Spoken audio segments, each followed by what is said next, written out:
이제 한 달이 또 지나서 다시금 우리가 사도신경을 볼 수 있는 그런 시간이 됐습니다. 한번 잊혀졌던 그 앞에 있던 내용들 우리가 외우고는 있고 또 매 예배 시간마다 하고는 있지만 사도신경 한번 다시 한번 어, 기억하면서 읽어볼까요? 좀 작은 글씨이기 때문에 암기하셨던 분들은 암송하셔도 됩니다. 처음부터 이 표 기억하시죠? 나는 전능하신 아버지 하나님, 천지의 창조주를 믿습니다.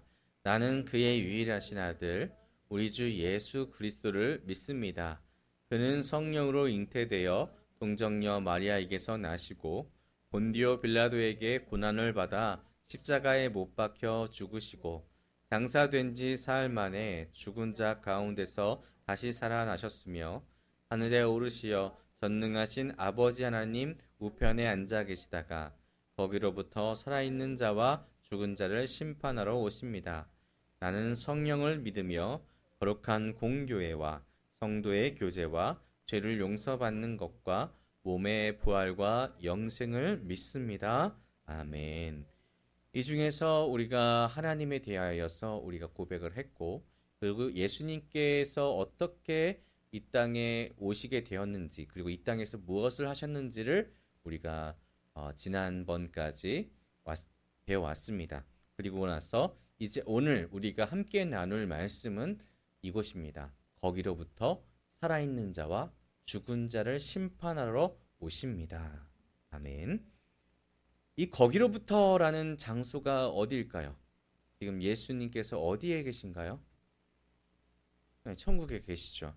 이 바로 앞에 있는 내용은 전능하신 아버지 하나님 우편에 앉아 계신다라고 했습니다. 지금은 예수님께서는 하나님과 함께 계십니다. 그래서 지금 이 하나님 곁에 계신 예수 그리스도 생각해 보시면 그 곳까지의 내용이 과거로부터 현재의 이야기를 우리가 고백을 했습니다.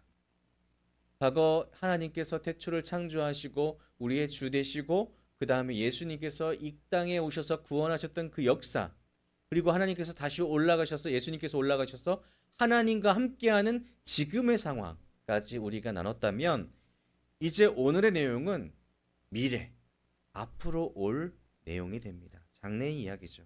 그리고 이 세계에 지금 우리가 이 육신을 가지고 있는 세계의 마지막을 이야기하고 있습니다. 사람은 누구나 미래에 대해서 궁금해하죠. 여기 계신 분들도 내가 내일 아니면 당장의 1시간 뒤에 미래에 대해서 알고 있으면 얼마나 좋을까라고 생각하실 수도 있습니다. 그래서 여러 가지 판타지 영화나 아니면 책이나 이런 데 보면 미래를 아는 사람 딱 나오는 경우도 매우 많죠. 그리고 우리는 그것을 보면서 정말 부러워합니다. 이 미래가 왜 중요하고 왜 우리가 부러워할까요? 미래를 알 때에 우리는 현재를 어떻게 살아가야 되는지 결정할 수 있기 때문입니다. 그 미래가 어떻게 되는구나라는 것을 확신하게 될 때 우리는 현재에 있어서 삶을 어떻게 살아가야 되겠다 계획을 세울 수 있게 되는 것이죠. 잘 생각해 보면요. 미래에 대한 기대나 미래에 대한 어떠한 감동이 없는 사람들은 지금의 현재의 삶을 제대로 살아가지를 못한다고 심리학자들은 이야기를 합니다. 사람은 과거를 회상하고 미래를 기대함으로 현재를 살아간다. 좀 마음에 동의를 하시나요? 과거를 회상하며 미래를 기대하면서 지금의 현재를 살아가는 존재가 바로 우리라는 것입니다. 그래서 미래에 대한 우리가 어떻게 될 것이다라는 그 이해가 있게 됐을 때에 현재의 삶의 방식, 우리가 행동하고 감정을 느끼고 회복할 수 있는 힘의 동력을 그 미래를 향한 기대감으로 우리는 회복할 수 있게 된다는 겁니다. 그래서 성도도 마찬가지입니다. 성도의 삶이야말로 과거와 현재와 미래가 함께 잘 어우러졌을 때에 성도가 신앙을 잘 가질 수 있다는 거죠. 그래서 우리가 잘 보면은 표로 제가 한번 보여드릴게요. 과거에 우리의 죄 때문에 또 그 죄의 해결을 위해서 하나님의 계획 가운데 예수님께서 오셨다라는 이 사실로 우리는 예수님께서 우리의 죄를 해결해 주셨구나 라는 그 사건으로 인하여서 우리는 힘을 얻습니다. 그리고 현재 예수님께서 그렇게 행하신 힘으로 말미암아 우리는 반응하고 감사하며 기뻐하며 감격하며 살아가죠. 거기에 더해서 다시 오실 예수님, 그 예수님을 통한 소망, 그러니까 천국, 하나님 나라를 향한 우리의 소망을 가지고 또 어떻게 해요? 지금 현재 그 예수님께서 다시 오실 날을 기대하면서 우리는 다시금 희망을 가지고 지금 살아가고 있다는 것입니다. 그래서 사도신경을 잘 보시면은 과거, 현재, 미래가 한꺼번에 고백되어지고 있다는 것을 알 수가 있습니다. 그래서 우리가 이렇게 고백하길 원하는 거죠. 예수님께서 우리를 위하여서 하신 일, 그리고 앞으로 예수님께서 우리를 위하여 하실 일, 그것을 통하여 너희의 삶을 하나님께 맡겨드려라. 너희의 믿음을 흔들리지 말고 오직 하나님께 집중하여 하나님만 바라보며 살아가라. 이것이 바로 사도신경이 우리에게 원하는 신앙이라는 것입니다. 이 과정에 대해서 하나라도 우리가 소홀한다면 흔들릴 수밖에 없습니다. 이단이요. 요즘 많이 생겨나는 그 이단들 있지 않습니까? 하나님의 계획과 하나님께서 하신 일들 중에 무언가를 무시하게 만들거나 무언가를 변질시켜서 계속해서 우리 마음 가운데 거짓된 믿음을 갖게 하려고 노력하는 겁니다. 그들이 이야기하는 것이 왜 무섭냐면 하나님께서 계획하시는 일들, 하나님께서 행하셨던 일들, 그것들을 우리가 잊거나 무시하게 만들어 버리기 때문에 무서운 것입니다. 그래서 우리는 오늘 우리가 고백하는 것처럼 하나님께서 이제 어떻게 하실 것이다라는 그 내용에 대한 확신을 갖는 것이 중요하다는 것이죠. 예수님께서 다시 오실 그날을 고대하면서 살아가는 사람들이 지금 여기 앉아 계신 그리스도인이라는 것입니다. 예수님이 오실 때에 어떠한 일이 일어납니까? 먼저는 심판이 일어납니다.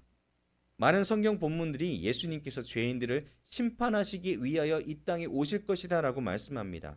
오늘 본문과 또 여러 가지 성경들이 이야기하는데 오늘 본문을 제가 다시 한번 봐드리면 31절부터 34절 그리고 41절을 제가 읽어드릴게요. 인자가 자기 영광으로 모든 천사와 함께 올 때에 자기 영광의 보좌에 앉으리니 예수님께서 영광 중에 모든 천사와 어느 때에 오신다고 하십니다. 모든 민족을 그 앞에 모으고 각각 구분하기를 목자가 양과 염소를 구분하는 것 같이 하여 한 사람도 빠뜨리지 않고 모든 이가 오는 것입니다. 그래서 각각 구분하기를 한 사람 한 사람을 다 하나님께서는 보신다는 거죠. 예수님께서는 양은 그 오른편에 염소는 왼편에 두리라. 그때의 임금이 그 오른편에 있는 자들에게 이르시되 내 아버지께 복받을 자들이여 나와 창세로부터 너희를 위하여 예비된 나라를 상속받으라. 그러니 하나님을 향하여서 온전한 신앙을 가지고 믿음을 가지고 있는 이들이 오른편으로 그 심판의 때에 나눠진다는 것이죠. 그리고 그에게는 뭐가 있습니까? 복받을 자들이요. 칭찬받는 겁니다. 잘 준비하였다. 5달란트, 2달란트 받았던 사람처럼 열심으로 주님의 일들을 감당한 이들입니다.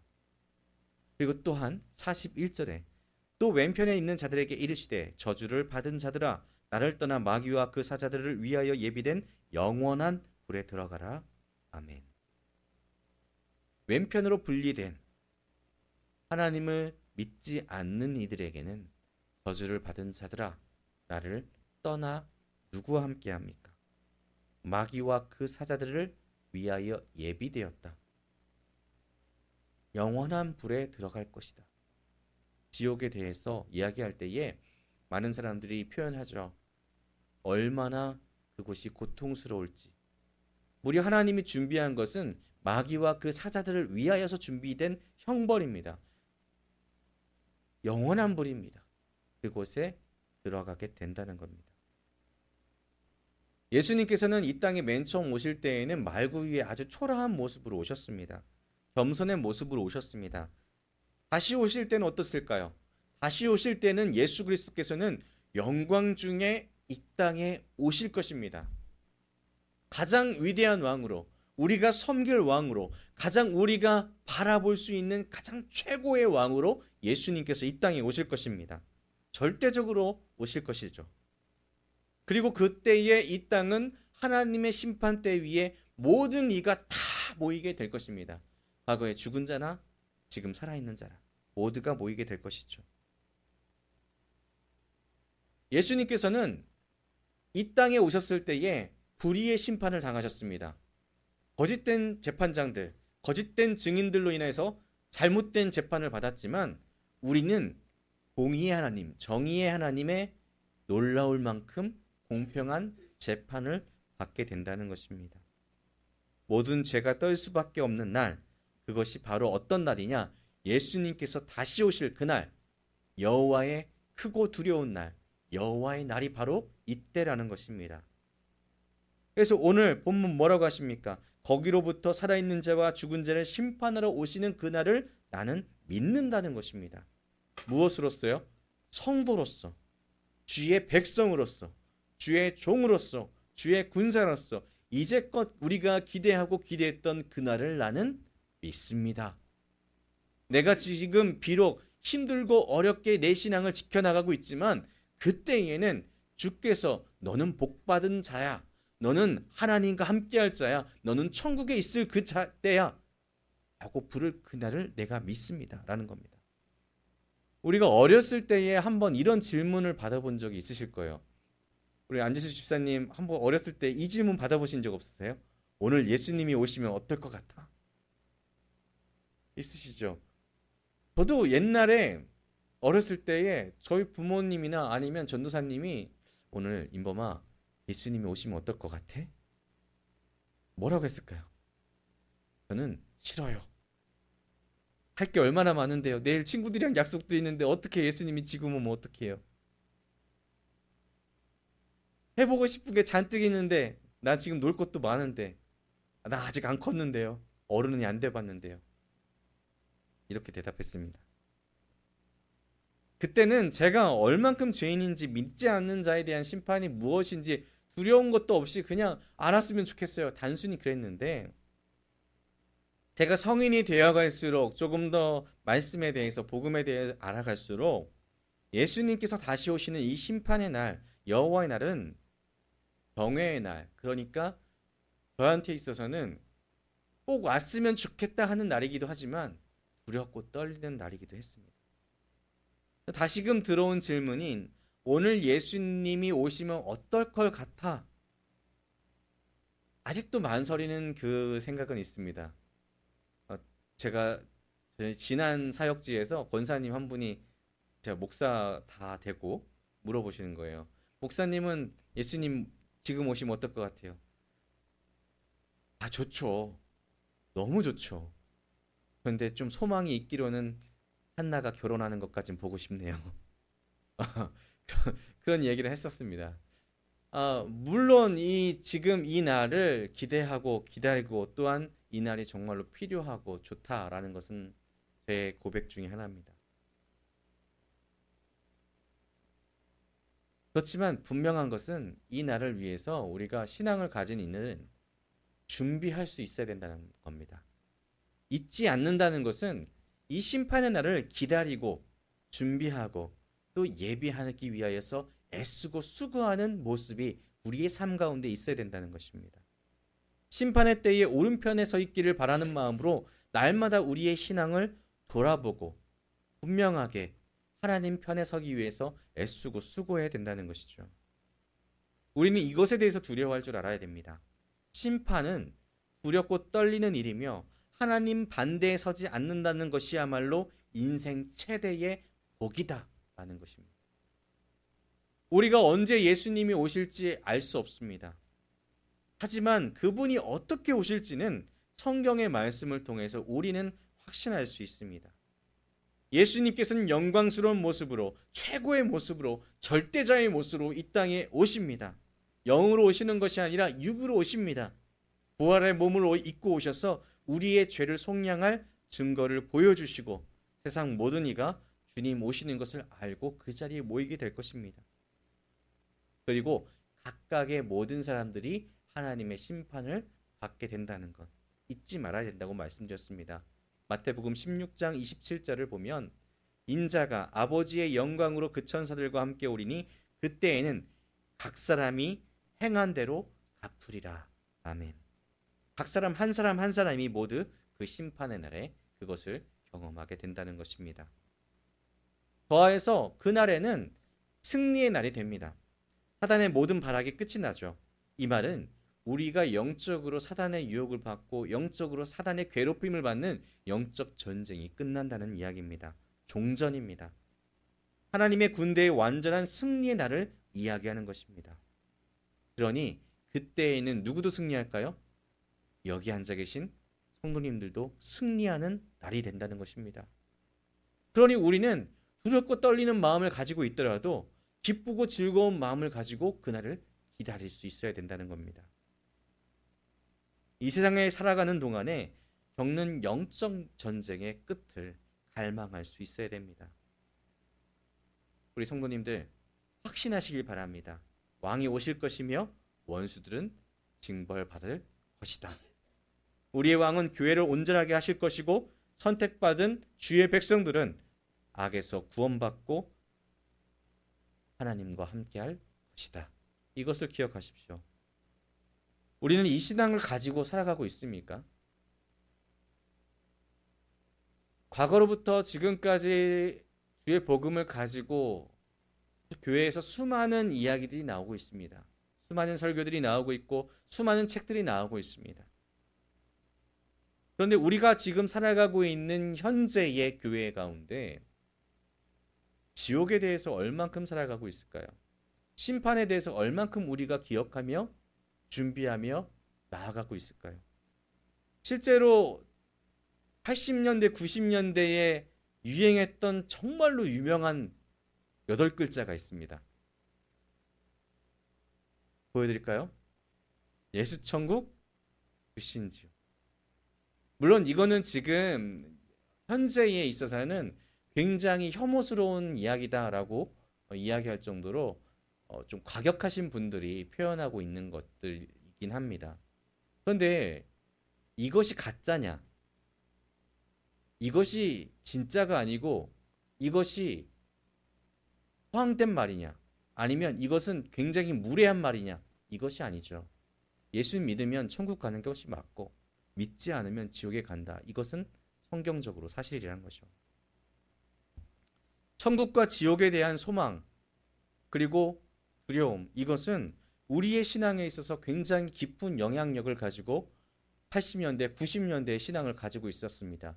그런데 문제는 뭐였냐면은 갑자기 그 기류가 바뀌게 되는 역사적인 하나의 사건이 있었습니다. 우리나라에서. 뭐였냐면 IMF. 97년 후반기에 있었던 IMF가 터졌을 때에 교회의 분위기가 바뀌고 성도의 신앙이 바뀌기 시작합니다. 왜 그랬을까요?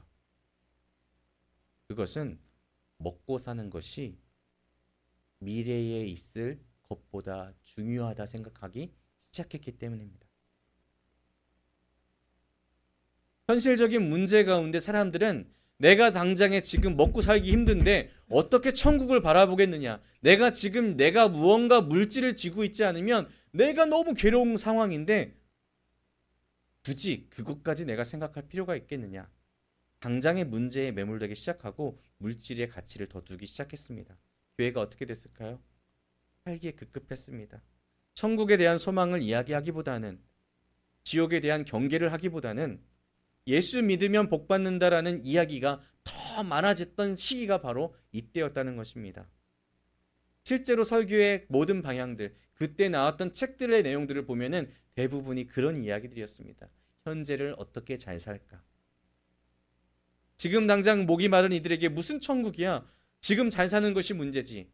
지옥이 지금 당장에 두려워? 현재 지금 내 삶이 지옥이야. 라고 말하기 시작했던 것. 그때였습니다. 그 결과 어떻게 됐을까요? 교회가 천국에 대한 이야기, 천국의 소망, 지옥에 대한 경계를 하지 않았을 때에 교회는 동력을 잃기 시작했습니다. 그래서 지금 특히나 지옥에 대한 이야기는 거의 하지 않죠. 왜? 지금 삶이 더 힘든데 너의 삶을 챙겨야지. 지옥은 뭐 삶이 지옥인데 뭐. 부정적인 이야기를 굳이 할 필요가 있을까? 라고 이야기하기 시작했다는 겁니다. 그래서 지옥이라는 것을 우리 머릿속에서 많이 지워나갔던 것이 바로 지금 20년이 넘는 시간이었습니다. 그래서 지금 아이들한테 한번 물어보십시오. 지옥이 뭐니? 잘 대답 안 할 겁니다. 두려워하지도 않습니다. 가기는 싫은데 뭔지는 잘 모릅니다. 하지만 성경은 결코 그렇게 가르치지 않았다는 거죠. 지옥은 뚜렷하게 의식을 가진 채로 영원히 고통을 느끼는 장소입니다. 무섭고 떨립고 그 다음에 두려운 곳이 바로 지옥입니다. 마태복음 25장 46절은 지옥의 형벌이 영원하다라고 이야기합니다. 그들은 영벌에, 의인들은 영생에 들어가리라 하시니라. 아멘.